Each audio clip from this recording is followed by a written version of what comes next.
Щастлив съм само когато се мушна между краката някоя млада кобилка и забравям всичко. Извинете!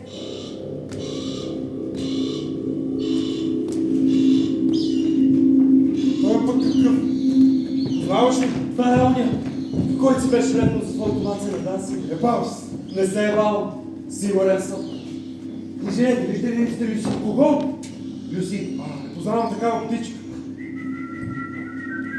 аз не питам вас, господина. Не я познавам. Да, това може и да е така, но преди малко там горе на бара, вие дадохте една бележка. Извинете, ама вие нещо бъркате. И двамата не сме мърдали от тук. Извинете, обаче аз не разговарям с вас, с господина.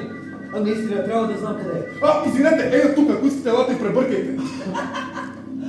Не, наистина трябва да я намеря, необходимо е да разговарям с нея. Как и викаха? Люси. Нямам представа. Бебо, ти познаваш такава мацка. Как се казваше мацата? Люси. Нищо не ми светва. Не се ли казваше така дъщерята на Месария?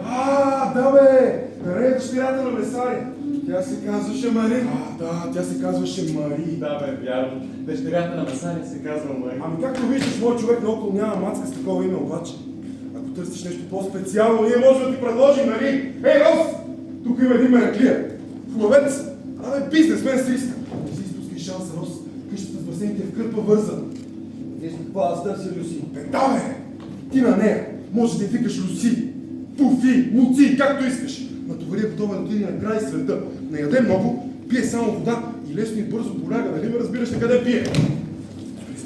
Прекаляваш. Колко дебело не се впряга. Вижте какво вашите семейни взаимоотношения изобщо не ме касаят. Аз искам да намеря жена си. Вие преди малко на бара разговаряхте с нея. Бебо! Какво? Усещаш ли нещо? Не, нищо мирише на непоносим одеколон, нищо ли не усещаш? Може би е скъпи одеколон на господин?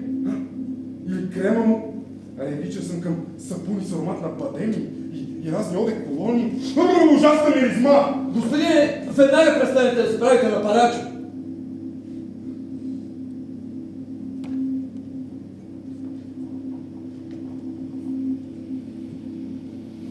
Какво да престана? Не чух. Вижте какво, не искам проблеми. Ти знаеш ли къде се намираш? Моля? Питам те, знаеш ли къде се намираш? При вас? Къде? Току-що ви казах. Не, аз сигурно сънувам. Какво си мислиш ти? Че можеш да се намърдаш безнаказано на моя територия, да ми задаваш идиотски въпроси и на всичко отгоре да ми тровиш дробовец с смръдливия си одеколон, кой си ти, бе? За какъв си имаш? Моля? Какво моля? Какво моля? Ако аз бях дошъл на твоя територия и бях започнал да издавам идиотски въпроси, ти какво ще да направиш, Добре, вижте, съжалявам. Съжаляваш ли? Изчезвай, бегом! Вижте какво, няма нужда от нерви. Бебо, чуеш как разговаря с мен той. Аз, моят човек, още не съм се нервирал. Понеже ако се нервирам... По-добре си вървете преди наистина да я обяснявам. Какво искаш от нея? Това изобщо не ви засяга. Аз съм нейн съпруг. Нейн съпруг, търгаш на въпчета. И откъде знаете? Благодарение на твоята женичка, новините се разпространяват доста бързо.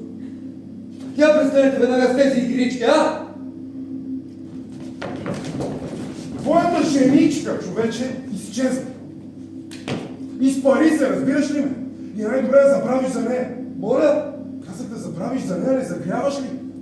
Я веднага да спрете с това, Знаете ли, че и аз мога да се държа по този начин, Какво можеш, бе? Задница. Я покажи какво можеш.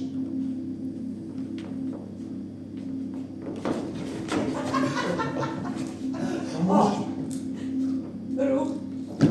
Това е всичко, което можеш, Ру! И какво иска тази турба? Слойна, Спи се, бе, човек!